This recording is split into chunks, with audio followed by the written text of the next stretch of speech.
When I got here, there was a lot of POs saying I owe you $12,000, but this truck was there on January 1st. But when I checked the GPS, it was nowhere near your location.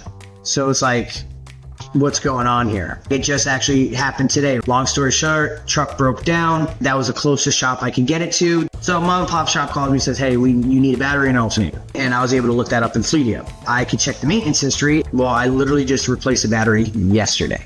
The other day, I got a call from, hey, we need to do your battery. Why? Well, I have a 36-month warranty on it. And I got you know what I mean? And for me, I'm like, that's where I'm able to catch, these companies trying to take my money. When you have a fleet this large, when you get up into the hundreds, that wiper blade that's only $20 turns into $32,000 if you do it every single time. But like I said, I'll send vehicles that I know are okay just because I want to see what they're going to charge me. And then they're like, oh, you need this. I'm like, no, I don't. All right. And that's how nope, I don't need to do business with you.